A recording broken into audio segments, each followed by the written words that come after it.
At some point, the question becomes, do I stay where I am, whether or not the power goes out, whether or not there's water or gas, heat as it gets colder, or do I leave?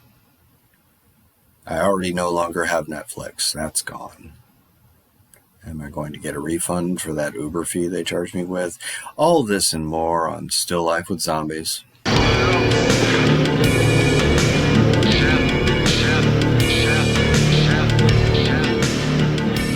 Oh, and there was a report that came out of South Korea that some genius has figured out how zombies exist right now and how they can be prevented in the future. Something besides shooting them in the face, of course, some property or protein that adheres to other things.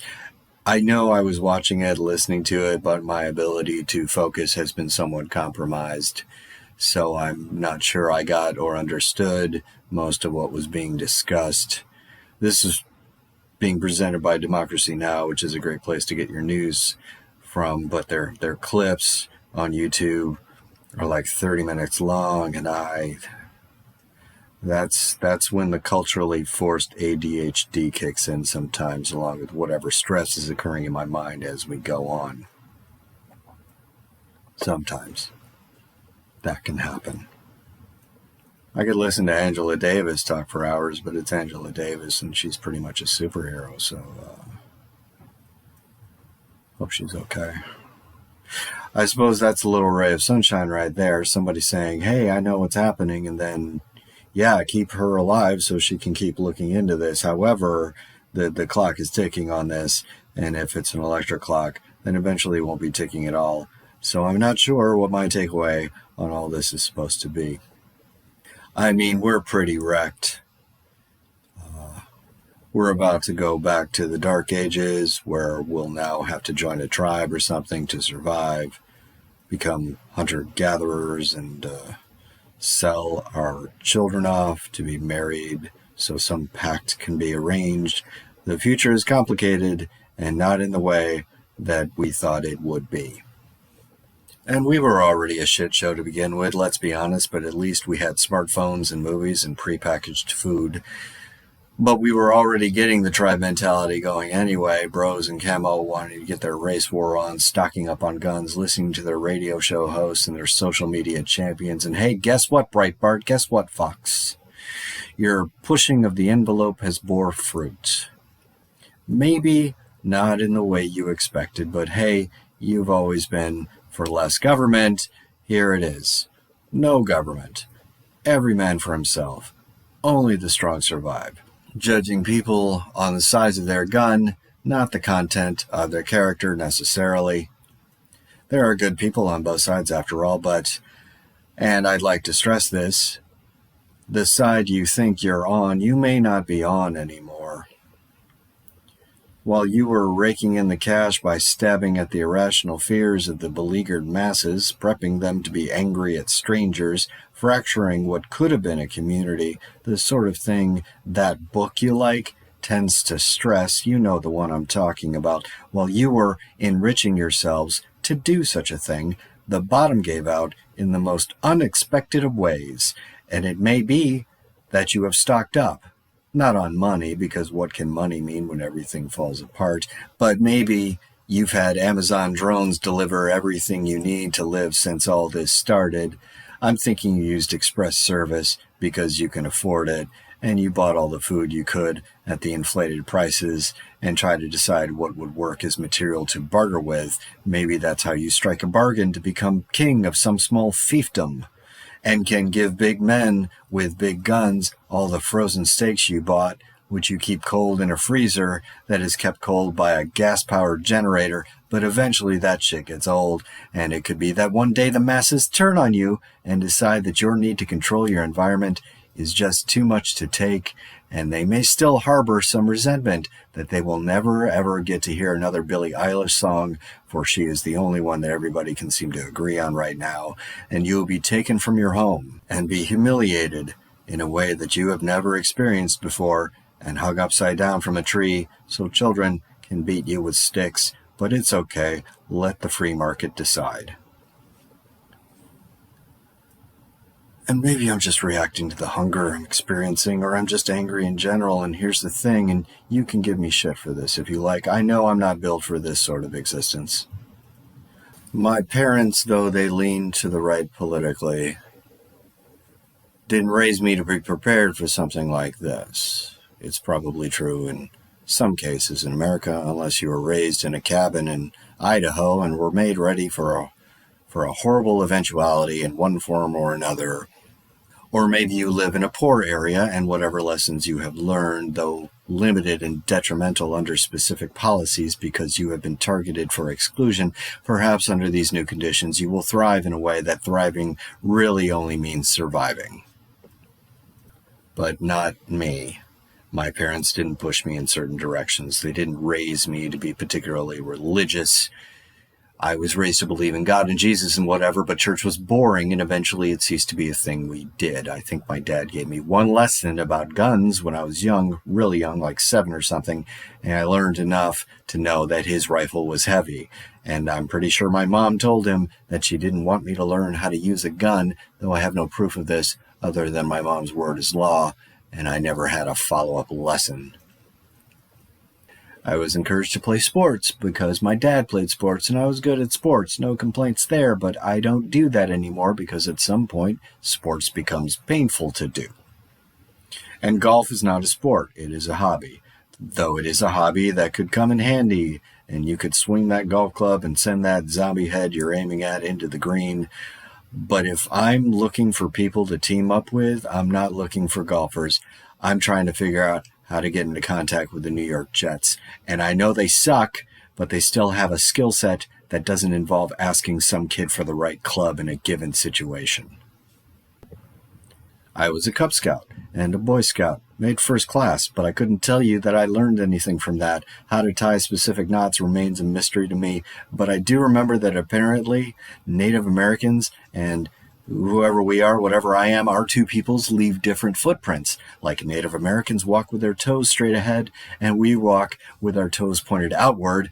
I'm really not sure where they got their information from, but I do know that because I read it in the Scout Handbook that I walked a certain way based on my race, and because of that, I started walking with my toes pointed forward, or I became conscious of it. And man, I can't believe I'm remembering that right now, that I wanted to walk like a Native American so I could walk with my toes pointed forward, and I still do. And wow, if I knew then what I know now.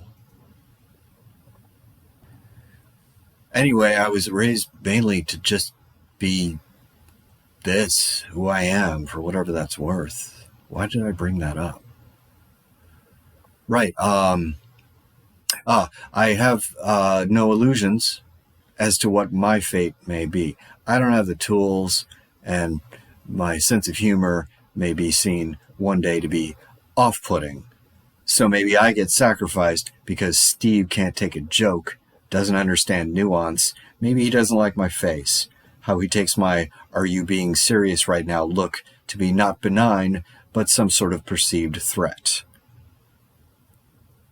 I may be on the low end of the survival, the survival, whatever you want to call it. I'm low end survival rate out in the world, as it will soon become, but you all, with your vast quantities of stuff made off the anger of people you would never sit down to have a meal with, you guys have made yourselves targets, which is a far cry as to what you originally envisioned yourselves as, which may be akin to little gods. Fragile, rubbery, edible masters of the universe, a conceptual universe that is shrinking day by day. Ben Shapiro is going to be a ventriloquist dummy that is broken out so there is still entertainment to be had around the campfire. Jordan Peterson's going to be somebody's gimp. Richard Spencer will expect to be the lead of some posse, but will lose in a physical contest for control. One punch and he's out like a light. Whoops.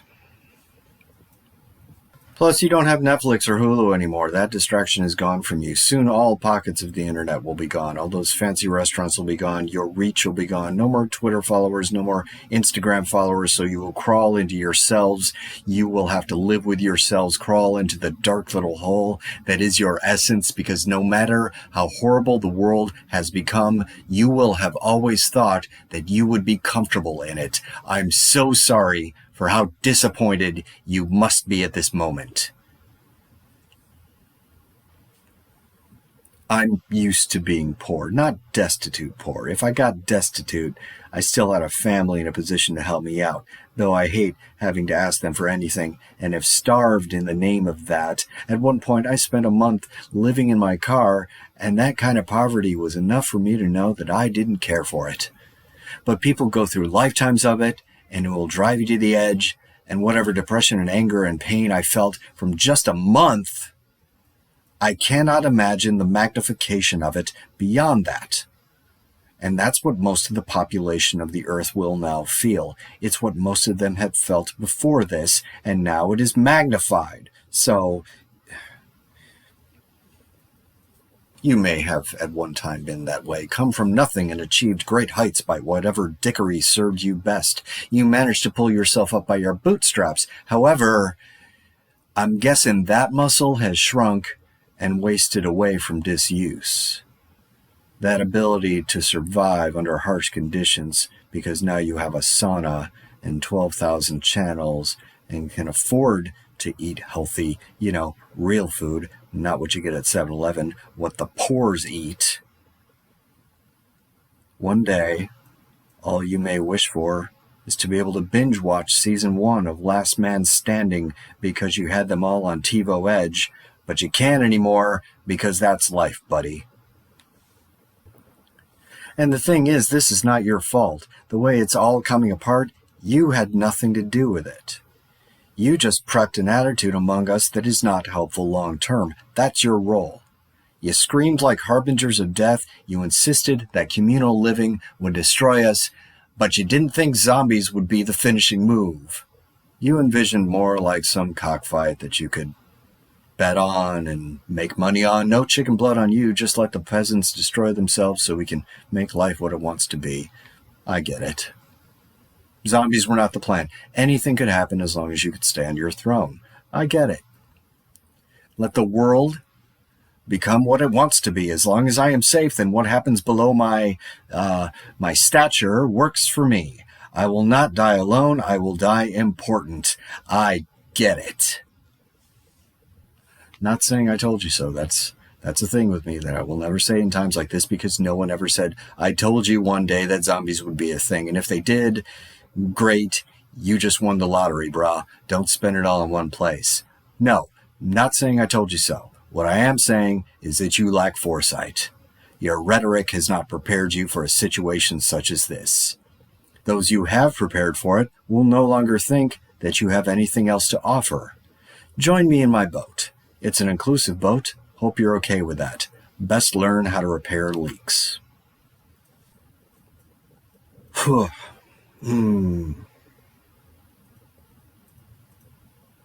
I have a go bag, my backpack. I've filled it with what remains of my tuna, some batteries, my bag of rice, a flashlight, a can opener, because tuna comes in cans, and some other stuff. One book. It's 100 Years of Solitude, because that's my go-to. It's also my stranded on a desert island go-to, in case you're wondering. Oh, and a really big knife that Eric bought. That's in there. And since he hasn't come out of his room, and I have not checked to see whether or not he's actually in there, I'm pretty sure he'd understand why I made that choice. He can have all the other cutlery. Have at it. Now, I will state for the record that Herb and Molly have offered to take me in should the power go out, or I run out of food, or because they have some sort of... It's a little thing that turns pee into drinking water. I don't know how long they've had it. I didn't really ask about it because I'm not really ready to have that conversation, but they have room. We can start our own little tribe. And what nags at me, even in the state that we're in, is the idea of becoming a burden. If I accept their offer, I will be subjecting them to whatever it is that I am. Good days, bad days, the whole issue, the whole whatever it is that I am, they will have to learn to live with it. Or they don't have to. One day they can say, hey, Ted, you've been sleeping for 16 hours at a pop, and that doesn't really jive with what we're going through here. And maybe my focus will become awakened when I'm made aware of how much of a burden I can be, but perhaps my mind and body will just no longer give a shit, and I'll up my sleep quota to 17 hours just to see what happens. And they will leave me to my own devices, understand the baggage that I have become by no fault of my own, and I will be pushed out into the world and forced to deal with myself in the most dire of circumstances, possibly without contact solutions, so I can't see what's 20 feet ahead of me or even read the book that I bothered to bring along.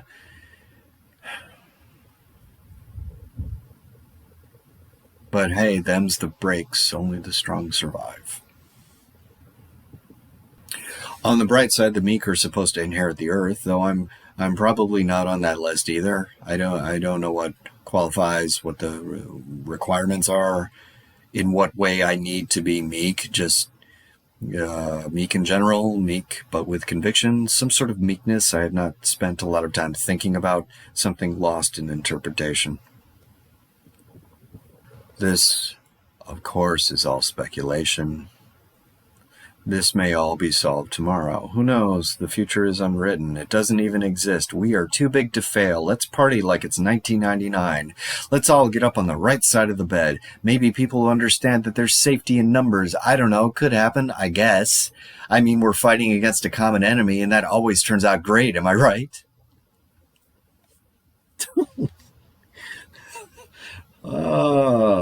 I think I was trying. I think I wanted to start this whole thing. I just wanted to be positive, but my overall demeanor got in the way. I apologize. Let's end this episode on a positive note. At least you still have your health. Oh, sorry. Nope. That was that's. Oh, no. Okay. Sorry. Oh, okay. I'll see you tomorrow. Tune in tomorrow to see what's next, what happens next. Tomorrow is that thing that hasn't happened yet, so we'll see. Well, I still have YouTube. There's still something to talk about. Lots of goings on. Maybe I'll have Herb and Molly on, since we may be roommates pretty soon. We can learn more about what things can be hot glued to other things. So, yeah. Like, share, and don't die. Be well.